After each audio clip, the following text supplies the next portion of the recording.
We all live in a yellow submarine, a yellow submarine, yellow submarine. We all live in a yellow submarine, a yellow sub... Welcome, Adrian. Welcome. Haha. Chrissy, Aaron, Pete. Yellow submarine, yellow submarine. How are you doing? This is Alicia Previn.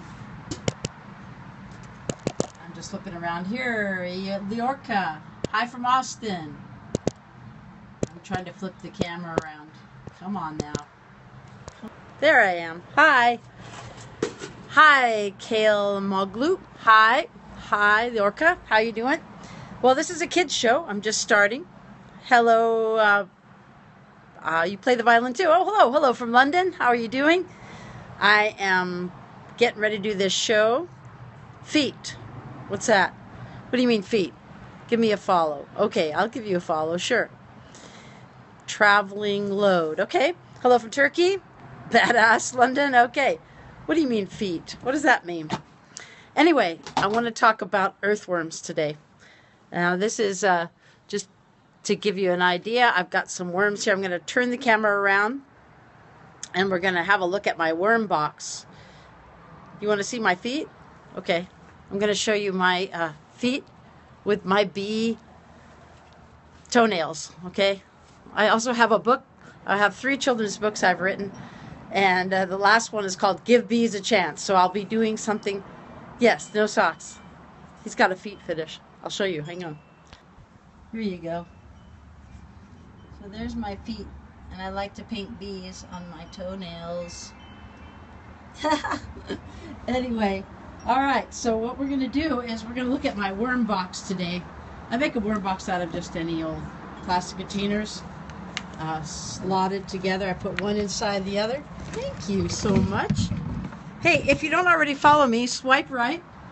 Swipe right and give me some hearts if you like what we're doing. These are some of the plants I have that enjoy my worm castings, what we call worm castings. So we have 2 plastic containers. This one I've drilled some holes in the bottom and on the sides. And one of these days we'll do a full, thank you for the hearts, we'll do a full episode on how to make a worm box.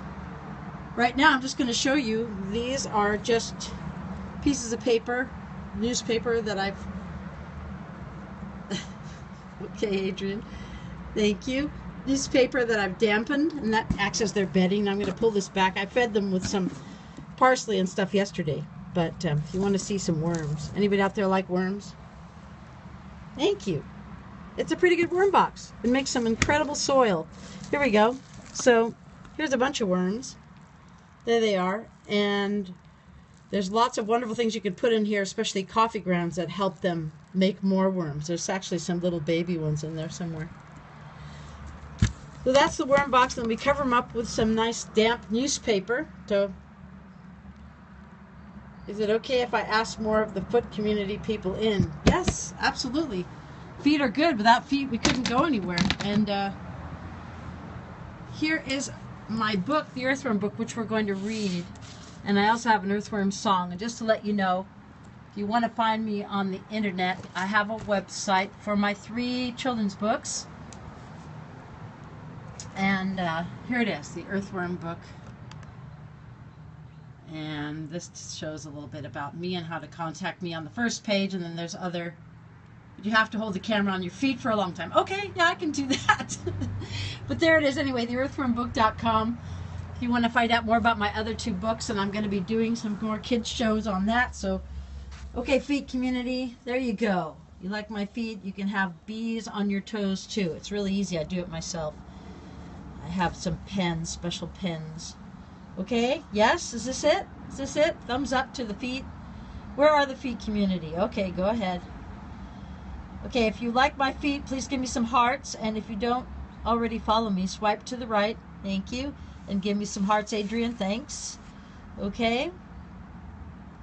Thank you. More hearts. And thank you for all of you that have joined me from different parts in the world.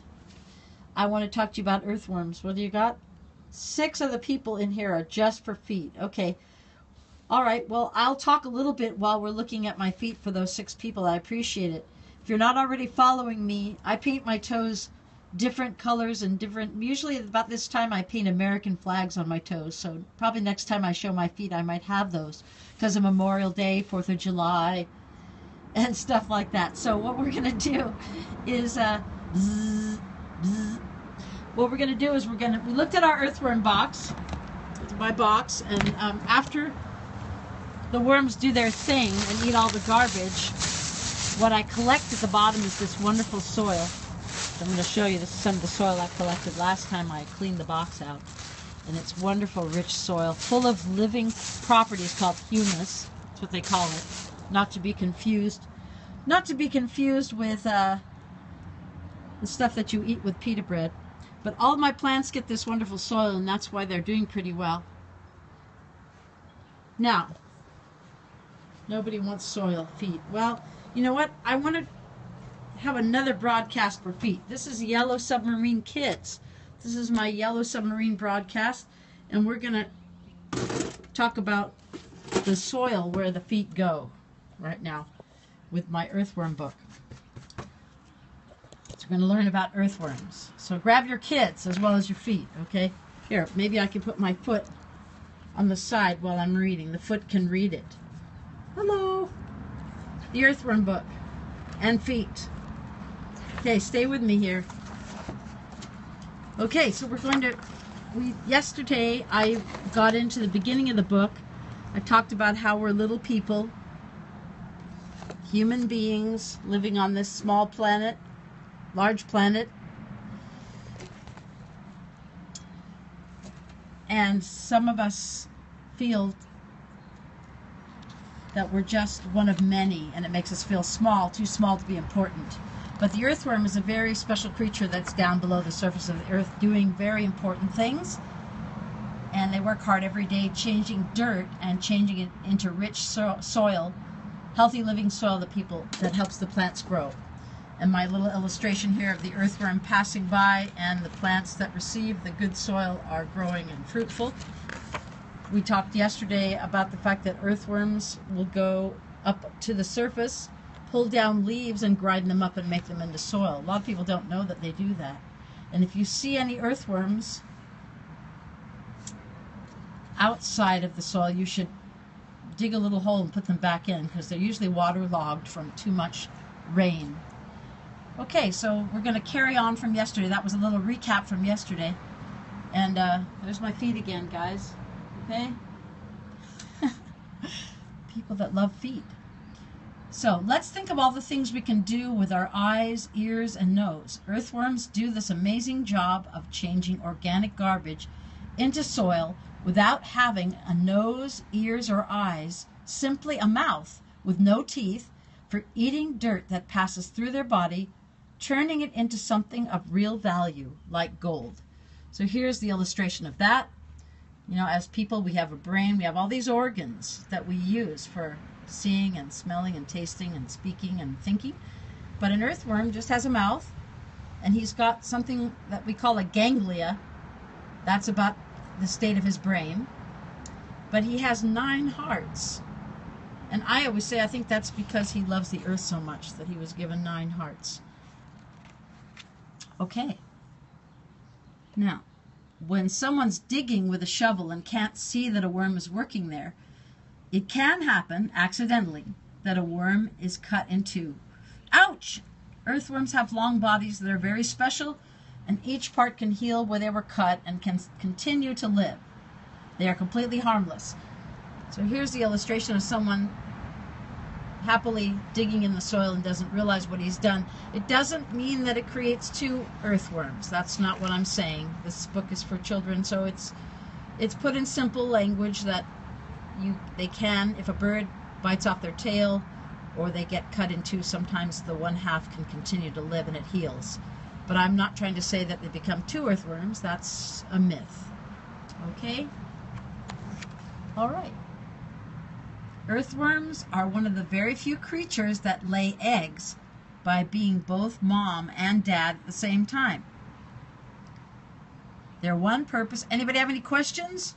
Any questions so far? Do you like what you're seeing? If you like it, double tap the screen and give me some hearts.